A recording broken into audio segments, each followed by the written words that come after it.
Nigeria has in the last couple of years made steady progress in boosting rice production. This is as a result of the renewed impetus of the federal government in making Nigeria a major rice-producing nation in Africa. Consequently, rice production in the country rose from 4.89 billion metric tons in 2020 to 5 million metric tons in 2021. In this episode of the program, we shall examine the entire rice value chain in Nigeria from production to processing and marketing. The idea is to examine the impact of the rice value chain on job creation, as well as the challenges and what needs to be done to make rice more affordable for ordinary Nigerians. But before then, we have a news story from the diary of the Ministry of Agriculture and Rural Development. I'm your host, Gabriel Ujile. Sit back and watch. That will provide the necessary policy direction that will truly position agriculture as the mainstay of our economy. The federal government is removing obstacles and offering opportunities for self-employment, wealth creation, and food security in the Nigeria's agricultural sector. Think farming, think agriculture. Watch Transforming Agriculture in Nigeria, showing on NTA Fridays at 8:30 p.m. In our lineup, Nigeria Produce to get global acceptance as Inspire gets International Standard Laboratory certification. Also, Ogbono Producers, Processors and Marketers Association seeks collaboration with Agric Ministry. Details shortly.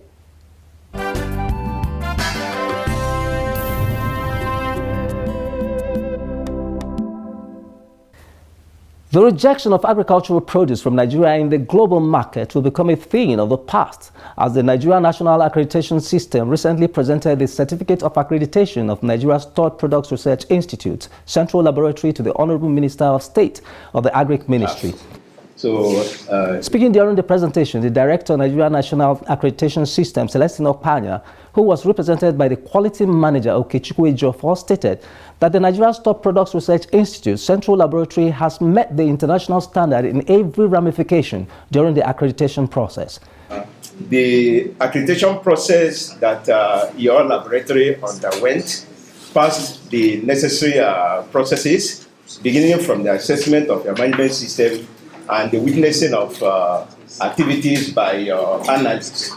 So our team of assessors actually were impressed with the performance of your analysts on ground in your laboratory. We thank you for your efforts. We thank the Honorable Minister for his efforts in championing this program, and we hope that you continue to maintain the quality that you have attained.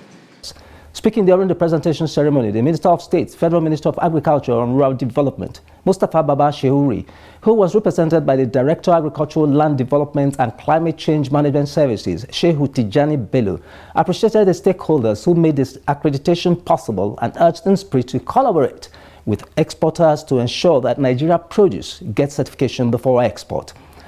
I hope that the institute, the laboratory, will be available for not only for research, for all the agro entrepreneurs who want to, export their produce so that they can get certification from you, and also the NAQIS also can be partnering with you to ensure that our produce, the quality of our produce is well managed.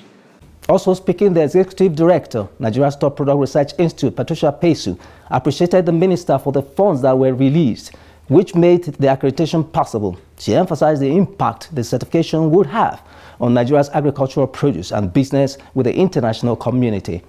This is a great feat for Inspire because we can now boast of a laboratory where analysis can be done with quality assurance that is credible, reproducible, robust, and globally accepted results.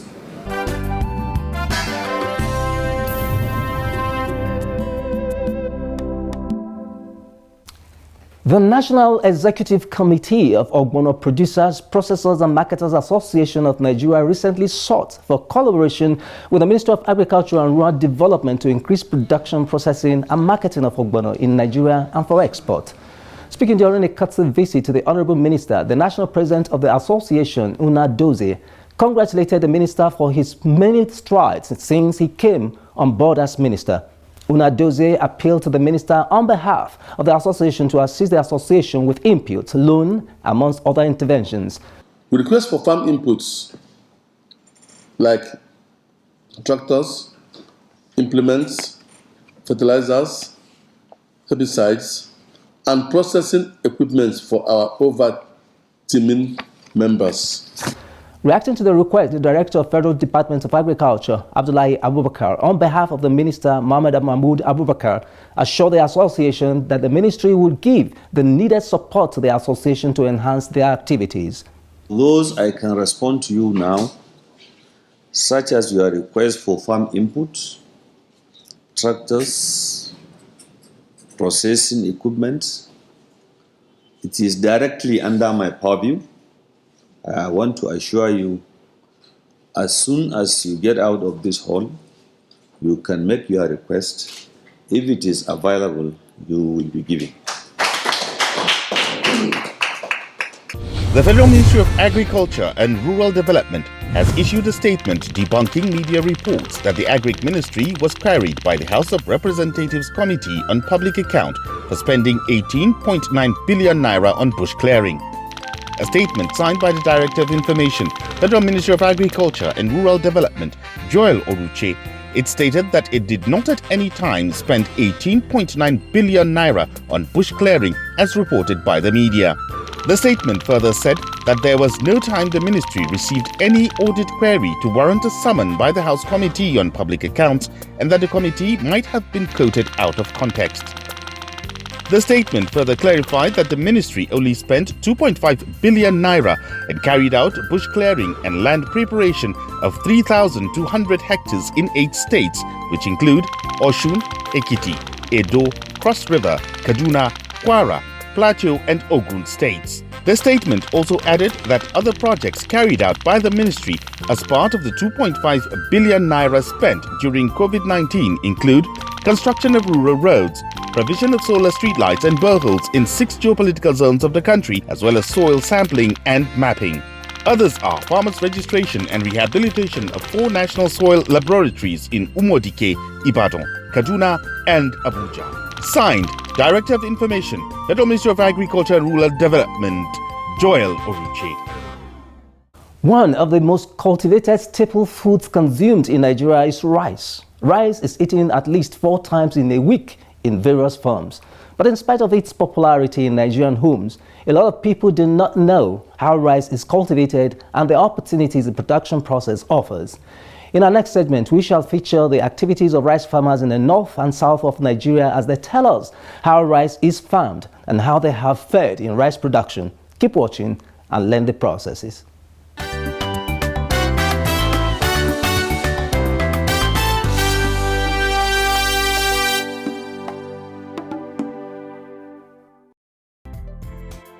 The history of rice farming in Nigeria dates back to the colonial era, but until recently has largely remained at subsistence level. However, the Rice Revolution program in Nigeria, as part of the effort to diversify the Nigeria economy from oil to non-oil sectors, with agriculture taking the lead, has brought about a renewed impetus by government to enhance production of this crop. The implementation of this policy has led to the ban on importation of rice to encourage local production. This ban is supported by the Anchor Borrower program of the federal government. The Rice Farmers Association of Nigeria, who are the major stakeholders in the program, showcased some of its production through the Abuja Rice Pyramid Fair. First and foremost, I want to give it to the the President, Muhammadu Buhari, GCFR, for the Rice Revolution, and our infatigable President, Alhaji Aminu Goroyo, the reform President.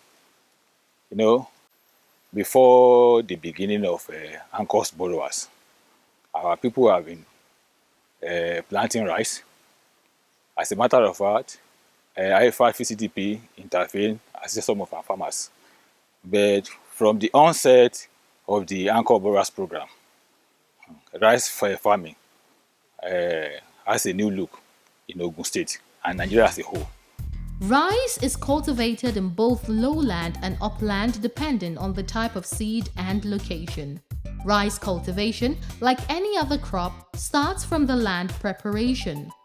Muhammad Ismail Karfi, who is a rice farmer in Karfi community in Kano State, shares with us this experience in land preparation for rice farming. Matsayin haro a aikin gona shine wanda za a yi haro a yi gyara don a dasa shinkafa, shine wanda shinkafa za a sa ta a cikin ainihin kwamin da za a dasa don shinkafan yayi kyau, domin sai an fasa ƙasa ake samun laushin da za a sa shinkafar, shine amfanin haro.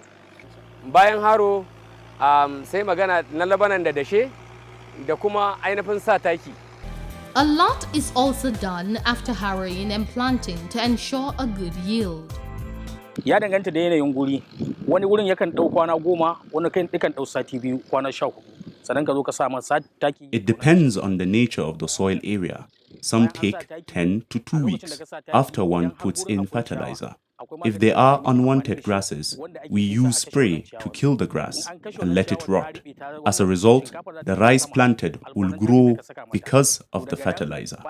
After 2 weeks or so, one puts fertilizer again and utilize spray that kills weed but allows the rice to grow, and then one waits.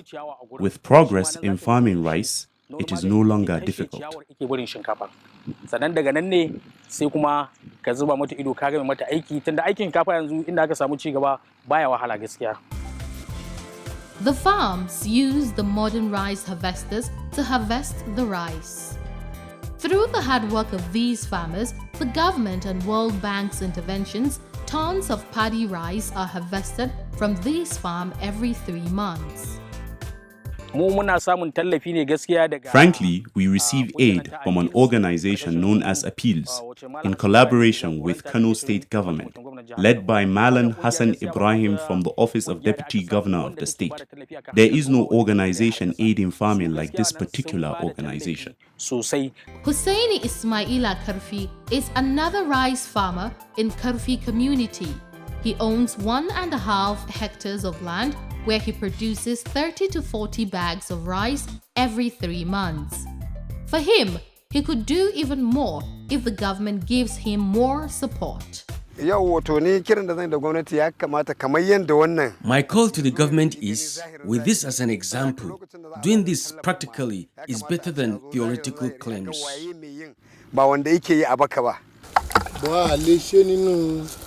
In southern Nigeria, the story is similar. Rice farming in Ekiti State is on the increase as it has been a very lucrative business. A lot of farmers have been mobilized into rice farming and have found it to be a very good means of livelihood. I'm aware of some of our farmers that are, buying good cars as farmers from the proceed of their. Then eating Nigerian rice, producing Nigerian rice means more health, because the imported rice are not good.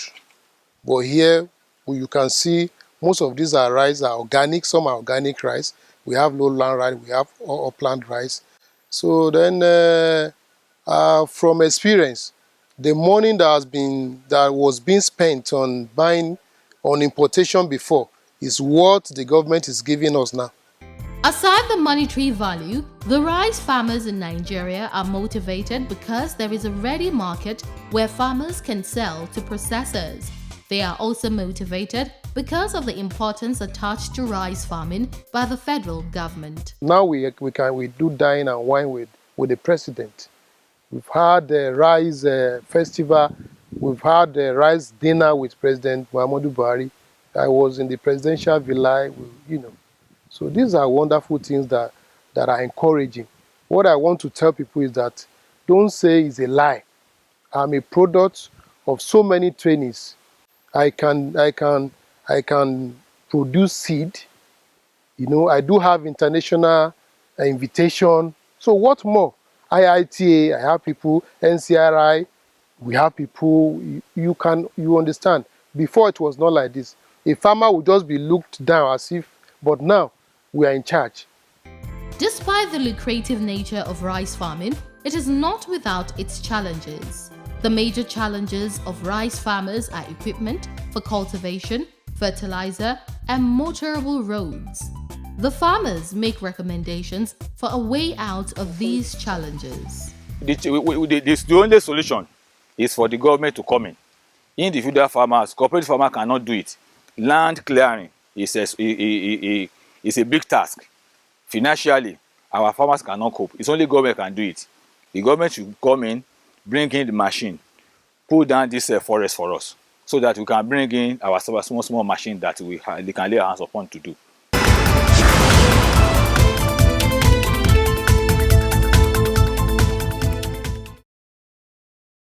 The program is transforming agriculture in Nigeria, and we are looking at rice production and its potentials for job creation.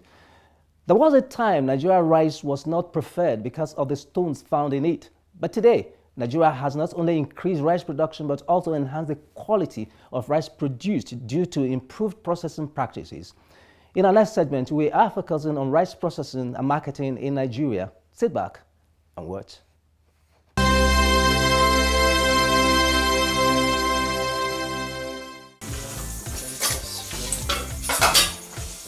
In recent years, rice processing companies in Nigeria have increased both in number and in the quality of milling equipment as well as technical know-how. Didi Rice is a rice milling company located at Plot 144, Kwana Dawaki Medium and Small Scale Industrial Estate, Dawakin Kudu Local Government Area of Kano State. It has a production capacity of 24 tons per day, producing high-quality, stone-free rice that can compete favorably in the international market.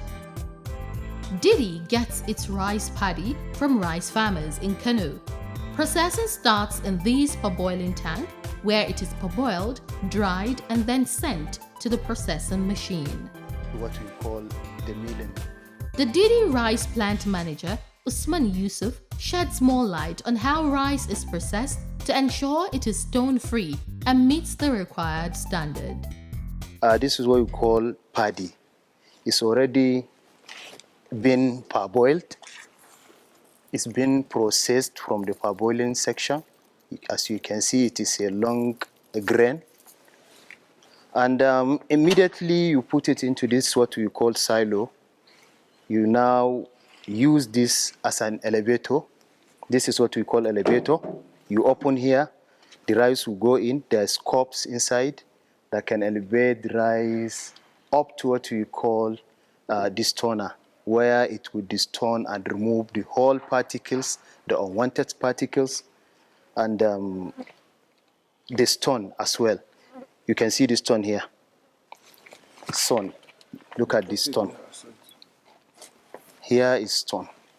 You see as many stone as possible. It's well sorted. You hardly see stone that can escape from this place. And this is the dust. From this point, the rice is elevated into the husker machine, where the husk is removed and sent to the paddy separator. You can see. Here is the rice, but it has some dust, a kind of powder, which is being removed from the initial stage of the rice, you see. And this powder is being used by other companies to process so many things that for bakery and other stuffs. From then, we have another elevator. It will now take the rice to another destination. This process, what we call a silo for the water polisher. This is water polisher. This, you see the dust I show you, I just show you some dust. When it goes to this machine, that is the water polisher, you see, this is water that is going. We have meter here. You can adjust it. You see? The rice will now be washed. And at the same time, blow the remaining powder As you can see, the powder is deposited outside there. When the husk is removed, it is washed and sent to the next machine where the rice is sorted to remove short or broken parts to ensure quality. This is where you have your grade. The broken rice will now have its own passage. We have so many passages as you can see here, the standard rice, the broken rice, the black, and the short one. It will be, we have so many passages of where you can get your best rice.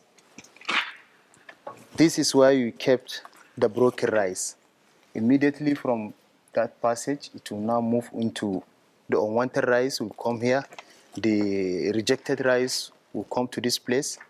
And the pure rice, that's what we call head rice, will now move to this elevator. You see another elevator here. From this elevator, you are now going to the final destination. That is the silo where we kept the processed rice. A further interview with the manager of DD Rice reveals that the company has created direct and indirect jobs for over 50 workers. Our workers here are well trained. They have skill to ensure that everything goes in order. Normally, Idris Baba patronizes DD Rice. He attests to the quality of Nigerian rice today and DD Rice in particular. Before, I'm used to buy some other company rice, but since I tested the DD Rice, I'm very happy with their product.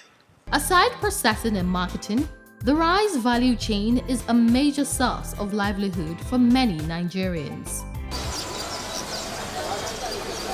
This is Kwenadawaki Rice Market, where about 1,000 rice businessmen earn a living. They buy paddy from farmers, process it, and resell to the final consumers. I utilize the money I make in this market in improving my livelihood and the well-being of my entire family as well as relatives under my care. Thanks to this market, I can now do all of this. Although rice farming, processing to marketing is a profitable venture, the business is not without challenges. High cost of the commodity is one of the challenges. Like the millers and sellers have identified, the major causes of these high cost of rice include insecurity, high cost of fertilizer, non-availability of drought-tolerant rice seeds, and poor funding for the marketers to grow their businesses. They suggest a way to bring down the high cost of rice. There are so many forests now that when government go and clear, it will be available for the people to go and farm there.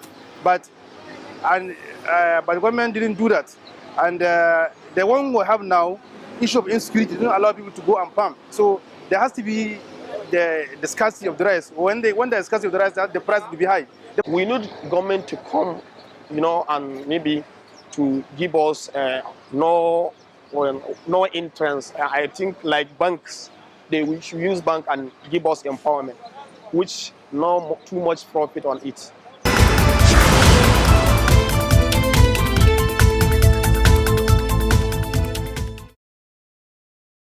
Rice is just one commodity out of the many crops growing in Nigeria.